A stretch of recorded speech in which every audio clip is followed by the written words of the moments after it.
Hello and Happy New Year, even though it is the end of January now, so maybe a bit too late to say Happy New Year, but it's my first video of the year, so to me and to you is a Happy New Year.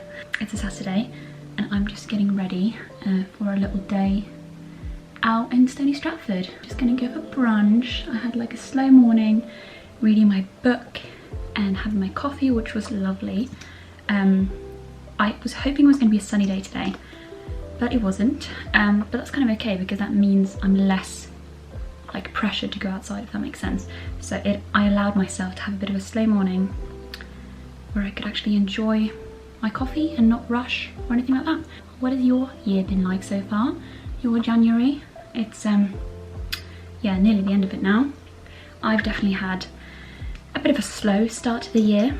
Obviously I was in Norway for the first week of the year, so December and January felt exactly the same to me. There was no like new year, new me kind of vibe. I did sit down to start doing my vision board, but then I kind of didn't get any further with it.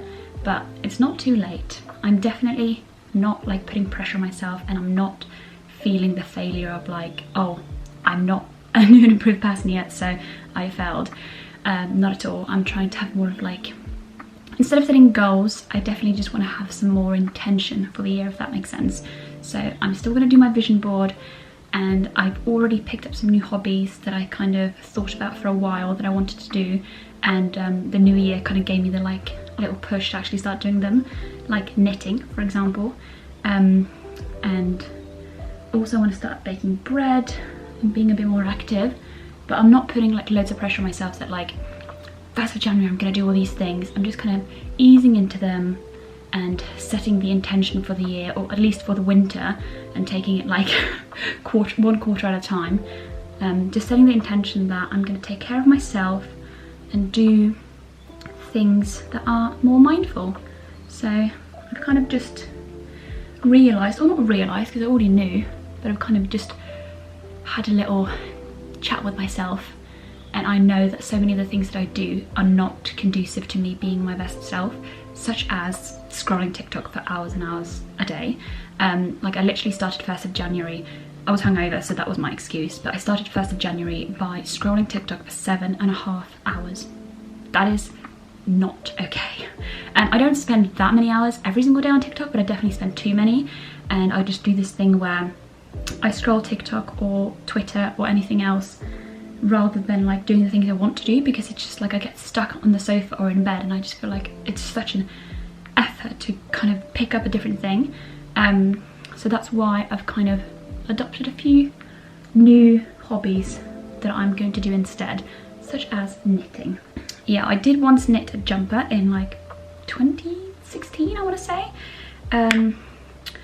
but I knitted it for a boyfriend at the time, which I do not recommend. Don't knit your first big piece for someone else, like do it for yourself. So I definitely learnt my lesson there. And also it was such a tricky thing to do. Like I went from not knowing how to knit at all to suddenly trying to knit a jumper, which basically took me months, and it was such a challenge that when I finished it I was like, no more knitting. So this time around I'm going to start off with something a little bit more simple, and I'm going to knit a scarf, which I've already started. It's downstairs, but I'll show you later on. Yeah, I saw this girl on TikTok. If I find the TikTok, I'll put it in the bio. And she knitted a scarf that was really simple. It was just like squares, sorry, of like pink, red, and I was like, that's easy enough, I can do that. And since getting the idea from her, I've changed my plan a little bit, so now I'm doing beige, white and pink, just because I wear those colours a lot. But yeah, I just wanted to have like a mindful hobby that could allow me to be inside my head, because that's something I struggle with so much. Like I just don't allow my brain to actually be free of distraction. I always just fill my conscience with like, I don't know what the word is, like I just fill my brain with like tweets, TikToks. I need to be distracted the whole time, and it's just like so bad for my mental health. So, but I also don't want to just sit and stare at the wall, because that's also going to be bad for my mental health. So I thought knitting would be good, because then I can listen to an audiobook or listen to music and just like do the repetitive motion of knitting, and that would actually be good for me. And I also just wanted to kind of have a hobby that would allow me to focus on the process rather than the outcome. So I was like, I'm not gonna make this a perfect thing. Like obviously I have loads of hobbies, like my Instagram, my YouTube, and all of those bring me lots of joy, but I definitely have a little bit of a perfectionist focus where I'm like, the outcome needs to be good and I need to get all the clips so that the final video will be a good one. So I wanted to just have one I just want to have a hobby where I'm focused on the process and I can just be in the moment, and whatever the outcome is, it doesn't matter because the process is what's helping me, if that makes sense.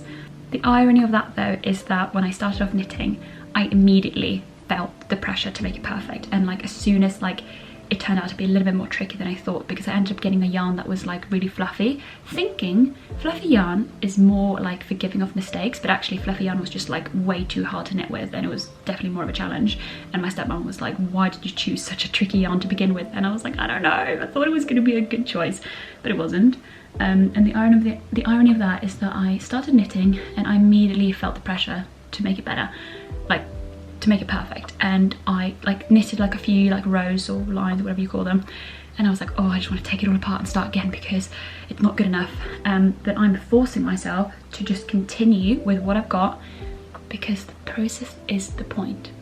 And it's a good challenge for myself to also just kind of power through the perfectionist mindset of like, no, I need to start again, I need to do this better, it needs to be perfect from the get-go. I'm just like, it's just a scarf, it doesn't matter if it doesn't turn out perfect, like just like put on some music and continue on with it, you know. Also, I'm doing my makeup so slow, like talking and doing my makeup at the same time is hard. I don't know how these TikTokers do it. Luckily I'm having a little bit of a better skin period at the moment, which is good because my skin has been causing me a lot of breakdowns recently. Anyway, that was a little bit about my start of the year. I hope your start of the year has been good as well, and that you've maybe picked up some new hobbies as well. Let me know if you have. I also have another hobby that I haven't started yet, but that I will start, and that is baking bread. My mum just makes the most amazing bread. Ooh. And Alex, when he was home in Norway with me, he was like, what would it take for you to start making bread like your mum? Because Alex is really good at cooking, but he's not like the baking type, so he's kind of leaving that to me.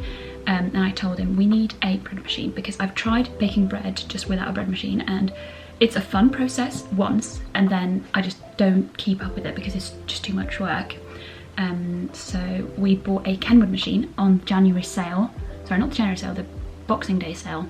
It was like 50% off, which was amazing. So we haven't actually even unpacked it, and Alex is dying to unpack it, but I was like, no, we need to do it in my vlog. So we'll be doing that later on, and I might try to bake my first bread on Sunday. I just need to find the right ingredients, like the right type of flour and everything. Also, talking about bread, I bought this new powder in December, right before Christmas, or right before my mum's wedding, because I wanted a new powder.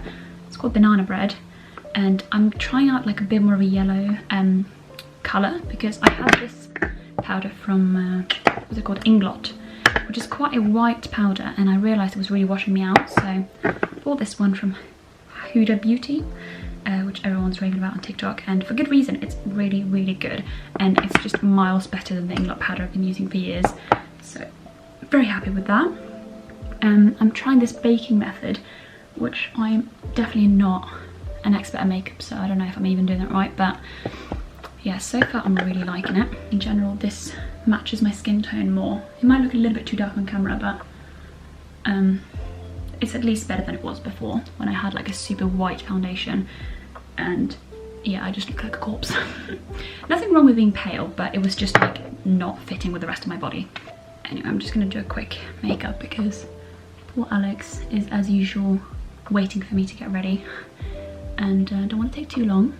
I'm just doing the classic contour powder on my eyes. It literally is just the perfect eyeshadow colour, and it's not too pigmented, which is good for me because I'm not very good at blending. I literally have one makeup brush, and it's one that came with my Anastasia palette like years ago. I was doing my makeup around my brother's girlfriend, and she's younger than me, and obviously like on with all of the trends, and I just felt so old when she was like telling me how my palette was really old, and like she clearly just knows all the latest trends, and I am so behind. So it really humbles you hanging out with younger people.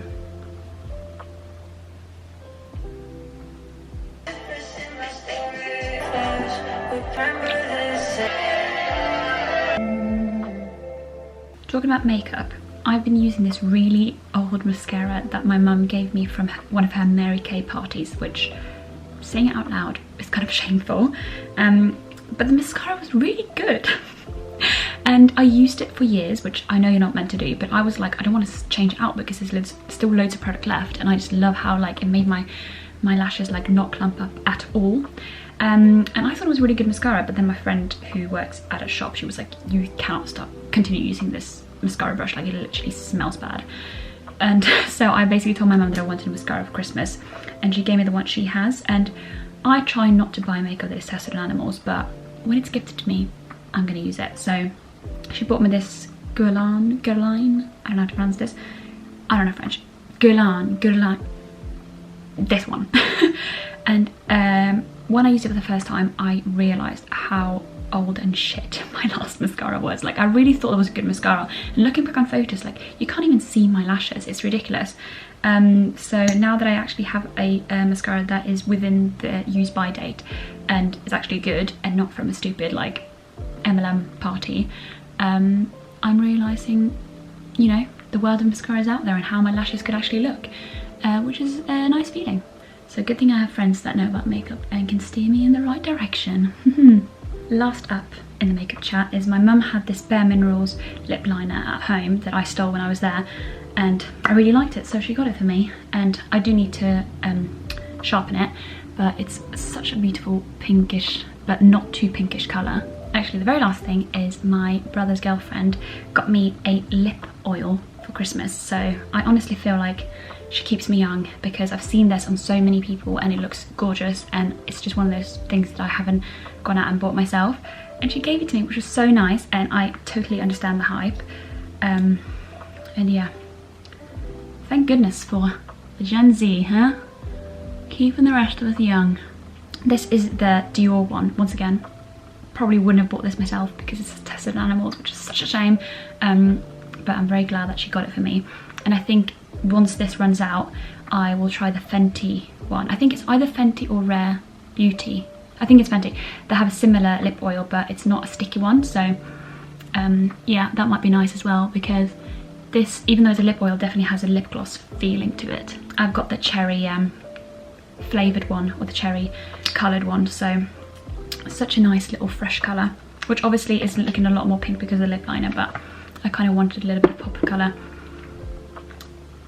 I'm just gonna blow dry my hair a little bit. I tried to let it air dry, but it's raining outside, so I don't really want to get it. Don't really want to walk around with wet hair the whole day. I've been using this line of shampoo, conditioner, and hair protectant, and also hair mask for like a few months now, and I really recommend it. It was my hairdresser that recommended it to me, and normally I would just get like a cheap version in the shop, but I can really see a difference when I buy the more expensive one that is actually from the hairdresser. So yeah, I really like this one. It's really good for dry hair that isn't like completely fried off yet, but just needs moisture, because I find that the ones that are really, really like, what's it called? I literally forgot the word. Like, anyway, I find that the ones that bring loads of moisture to the hair and is meant for really, really dry hair, that just weighs my hair down, because I do have really fine hair, but I've got so much of it that it's already very like heavy, and if I use something that is too like moisturing, that's the word, Jesus Christ, my brain's not working. If I use something that's really moisturing, it's just too much. So this is like the line that is for moisture, but not the one that is like for really, really brittle hair. Even though, to be fair, the bleaching is taking a toll, and I can feel my hair breaking off, so maybe I should go back to being brunette. Hair's all blow dried, and I tried to do this thing again. I'm still learning how to actually do the whole hair roll thing. I tried on half of my hair for New Year's Eve, and it was a massive fail, but I think I feel like I do know how to do the front bits, sort of. It looked like a hot mess. Constantly have to fight the urge to not spend all of my savings on a Dyson hair wrap, because I know that those curls would not last on my hair. Like, they just would not, and there's no point for me to spend that much money on it. But the TikTok marketing is strong. So for now I'm trying to do the same style, just with hair rollers. Would you look at that? The tiniest hint of a wave. But I'm trying to not be upset about it because it will not last anyway. Like, as soon as I go out in the rain, this hair will be flat as a pancake. At least for now, it has a cute little swooping motion. And that will do. I'm gonna wear my leather coat today because the rain stopped and I'm optimistic. And also because I don't really have a raincoat that fits me anymore. I'm just really feeling the brown at the moment.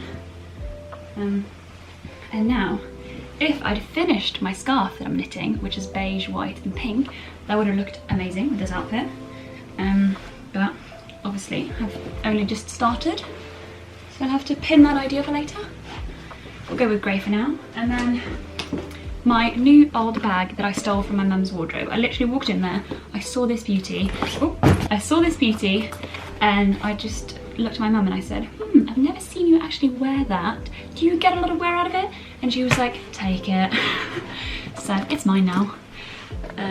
Only annoying thing about this bag and this jacket combo is the fact that this jacket is so big that it looks kind of silly when I have the bag on. I actually don't care because I'm probably going to wear it like a little handbag.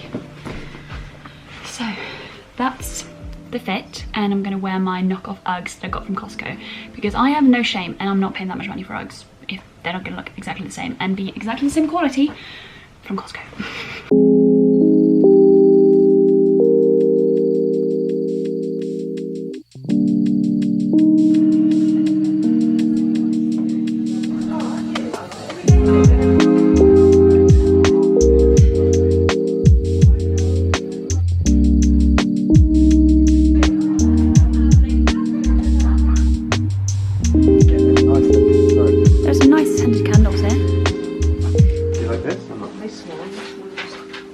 Yeah, I do like that.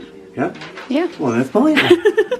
The only thing that annoys me is that it's round and all of the stuff we have at home is circular but cylinder formed, whereas this is rounded. Yeah, I know. But we could have it in the different room and that could be cute. Yeah. All of my clips, my videos are just you either smelling something, looking at it in a really weird way. Being yourself. I used to be so much more weird. Now I'm talking about which kind of Hoover I want. Aww, that's also really weird. We have 3 Hoovers, that's weird. This is really nice. Yeah, it's nice. But it looks a bit like a chemistry set. Yeah, but it doesn't look chemistry. This makes me want to do gardening and like make the garden look pretty. Do you not like it? I love this. What would you use it for though? No, that's your job. How much is this? £17. Yeah. Maybe if you figure out what to do with it. This is so impractical, but it makes my inner child very happy. I know. That wasn't even more minimalist. It was more minimalist. This is more like intense. I actually love it. But like, how do you bring this with you without completely messing it up? It's so thick. 12-year-old me would have been all over this though. I might buy this for Tonya. It's her birthday in Feb. This card is for an extremely specific situation. Some of these are really beautiful. You could hang them up on your wall. I don't know if I want to get this one that has cats on it or the one that says 21 again. I think she'll like that one more. The other one's barely funny. Okay, maybe I'll get one with cats. Full commitment to cats. But there's 2 cats on there. There's only one joke on the other one. What are they doing? They got stuck on an apple. Why is it so sexual in nature? Look at their eyes. It's not sexual, it's Look cute. at their eyes. No, they're Look at the way their hands are kind of curling. Stop. They're cute, they just got stuck. I don't trust that one. Okay. Oh, this one though. That is so cute. I don't know what's going on there. It's a puppy with a little duckling. Is that a duckling? Why is And the duckling a butterfly? eating the butterfly? Is that happening? No. He's saying, here, I've caught this butterfly for you, why don't you consume its flesh? You're interpreting these in a very interesting manner. This really looks like the dog has just given the butterfly to this one to eat, and they're just going to have a feeding frenzy. And the butterfly's like, oh, you're feeding, oh, family. You're ruining the cute vibes. This one is the only one that makes sense. How does that make sense? Because he's doing the shower with his trunk. Okay. What about this one? This is just a tiger walking. No, why has it got 5 legs? Don't talk to me about that. Fair enough.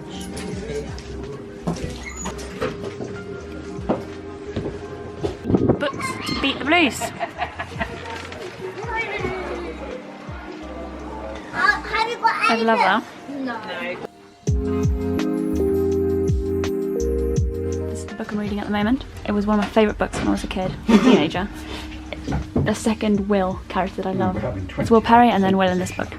So I'm going to buy this so I don't have to download it on my Kindle. The eternal, Yeah, devices, the infernal materials. The infernal devices, yeah. No, His Dark Materials is different. No, but they're similar names. I was literally heartbroken when I finished these books. And I can't wait to feel that way again. Is that him? Is that Will? Yep, that's the one. He's not that good looking. Yeah, competition. So I'm definitely getting that.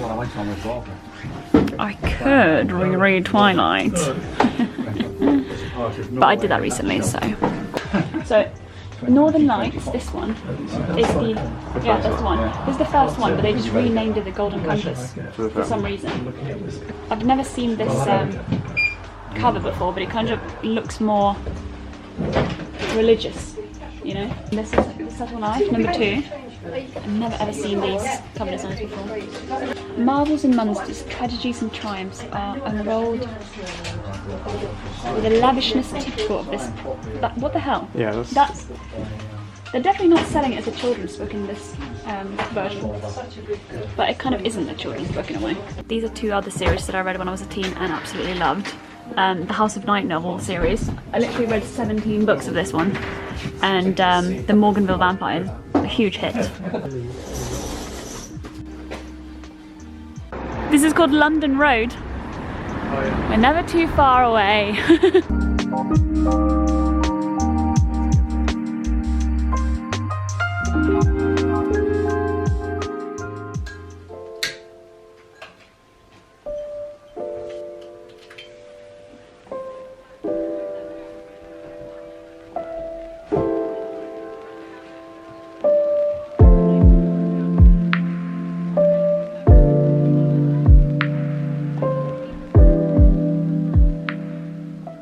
Home and back in my cozy clothes. I've just had a little tea in my seasonal mug, but I don't care because it's still the cutest mug I have. And I've just been reading a little bit on my Kindle, which I was so hesitant to get a Kindle, and obviously I know we shouldn't support Amazon and then, you know, buy all the books on Amazon, but it's so nice for reading in the dark because I don't want to keep Alex away because I like staying at places than him, so I obviously don't want to have a light on, so it's just so much easier. But I have bought the book that I'm reading before, so I've already supported a local bookshop, and yeah, it's, as I said in the bookshop that we went to earlier, it's the beginning book of this one, which is one of my favourite reads from when I was a teenager. This was literally one of the books that made me want to move to London. It was so magical. It's set in the 1800s, I think, in old-timey London, and I was just in love with the male protagonist and in love with London. So I did start to read a different book. I started to read Wuthering Heights, which I've tried to kind of do some classics recently. I read a couple of Jane Austen books last year and I loved them, but obviously the Bronte sisters are a little bit more advanced, and especially reading in English, like there are so many things here that just do not make sense to me. Like I've never ever heard of these words in my life. So I came this far in before I basically thought I need something more easy, a light read, hence The Clockwork Angel. And then I bought this today in the second-hand bookshop that we went to, which is the follow-up, because I'm going to read that one afterwards. We're off to the shop, get some dinner.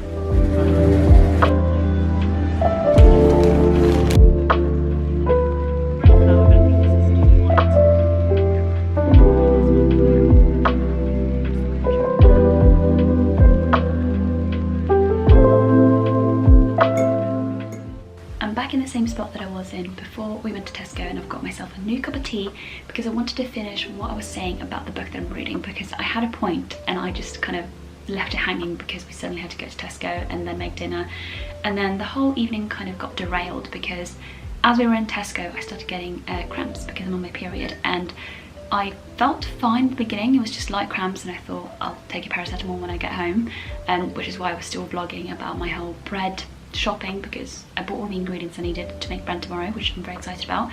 But then as we were shopping, I just felt progressively worse, and the cramps started getting a lot worse, and I started feeling nauseous, and then I started feeling faint, and then I started getting shaky hands, and I felt really cold, and I even got tingly lips at some point, and I just literally felt awful.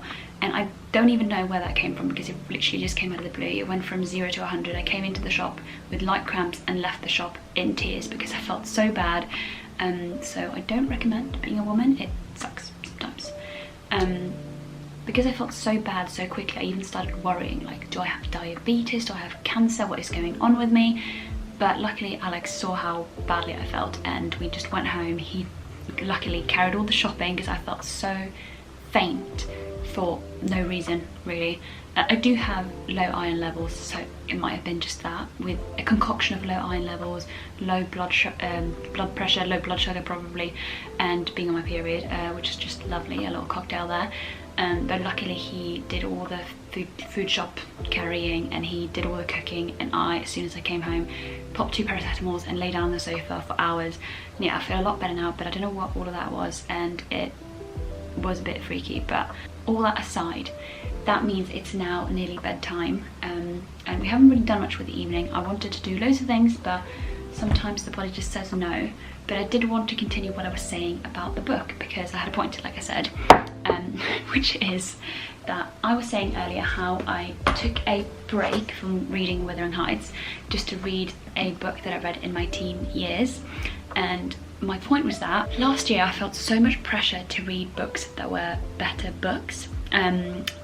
I did read some good books. I read some Jane Austen books that I loved. I read some of the books that I hadn't already read. And then I read a lot of shit books, honestly.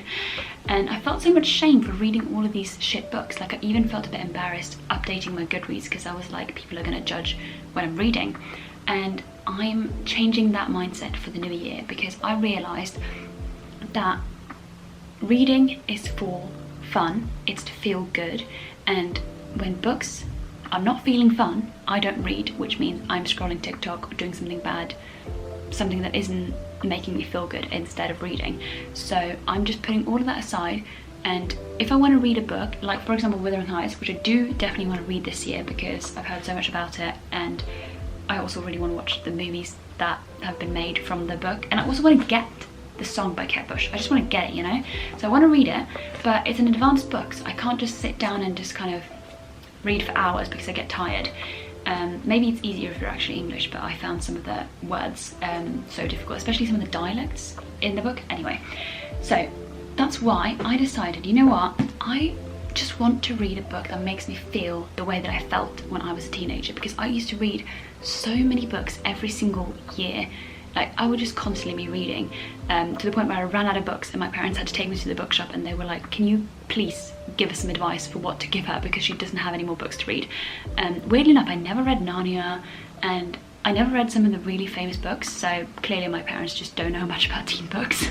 Sorry to you guys, but yeah, there were so many books I still didn't read, like Percy Jackson. I read that recently, and I was like, I wish I'd read this at 14 because I would have loved it.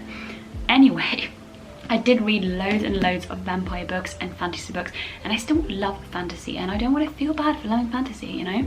So I'm gonna stop making myself feel bad. And that's why I decided to just pick up one of the books that I'd already read, and one of the ones that I loved, because I had this thought about how winter is such a depressing period. Like, it is just the period where most people feel the worst. Obviously some people get summer depression, which I really feel for them, because summer is such a social period, so it must be really shit to feel depressed. But yeah, I struggle more with seasonal depression in winter. That's when I feel just awful. I have no life spark, nothing to give. And I definitely felt that way earlier in January, where I was just like hibernating in my bed, feeling awful, scrolling TikTok. That's a theme, as you can tell. Me scrolling TikTok is making me feel bad, but I won't stop. But yeah, I just feel like I go into this mode where I don't want to do anything, I feel horrible. So that's why I just want to turn it all around, because yes, it's okay to stay at home when it's winter. It's so cold outside, it's really dark, you don't actually want to go outside. So it's all about making home feel better and feel cozy. And one thing that goes along with that is reading really cozy books that just make you feel good. And I feel like so many people save the feel good books for for the summer, sorry, when they're on the beach and they want to have a light read, which is a good thing to do. But why are we forcing ourselves to read all of these like hard-hitting, you know, award-winning books that might be a little bit depressing?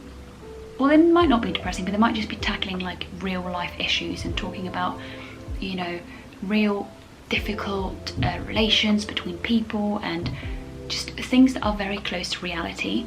And obviously if you enjoy that and you read that and that's an escape for you, then go ahead. But I feel like that makes me just worry about my own life and what's going on with me and who I am, and it makes me think too much.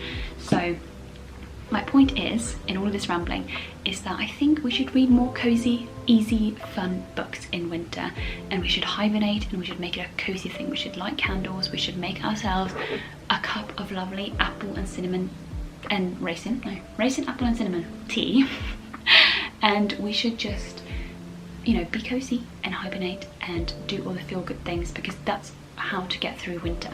Like the Scandis, we've got it right. Hygge and being cosy is exactly what it's all about. It's just getting a big ass blanket, getting a book that you know will make you feel good or make you feel bad. This makes me cry, but in a good way. And staying at home and picking up some nice hobbies like knitting. That's what's going to make you feel good and make you survive the winter and not go into a depressed state where you wonder why life is worth living, and then suddenly summer comes around and you're like, oh shit, that's why I love life, you know, so many things to do. It might not be exactly the same in winter. There are a lot of things that make you feel depressed or sad, and definitely reaching out to friends and being social is important, even though it feels difficult to leave the house when it's just cold and dark. But also being home and doing things in the home that make you feel good is very important. So that's my little rant about coziness and reading the books that make you feel good. And whilst we're talking about hobbies, this is the knitting I've done so far. So I talk the talk, but am I walking the walk? Like, this is how far I've come. I love how it matches my jumper perfectly. Like, that is just very satisfying. You can tell that I like this colour because this is literally the only colour that I wear. Anyway, this is how far I've come, and this is the whole perfectionist thing that I'm struggling with, is that I'm doing, I can't remember what the word is in English. It's called rett or wrong, so right or wrong in Norwegian, but it's called knit and purl, I think, in English, where you basically do one knit, oh god, nearly, I thought I'd lost it there. You do one like that way, and then you do one the other way. But I wanted that to be a really cool pattern, but you can't actually see it because the yarn is too fluffy, which I'm a bit disappointed about, and that's what made me feel like I just want to take it all apart and do it all again. But I'm forcing myself to continue because I know it's good for me to just focus on the process and not the outcome. But yeah, I didn't do a lot of knitting today because I felt shit with my whole period spell there. But I did do some reading, and that felt really good.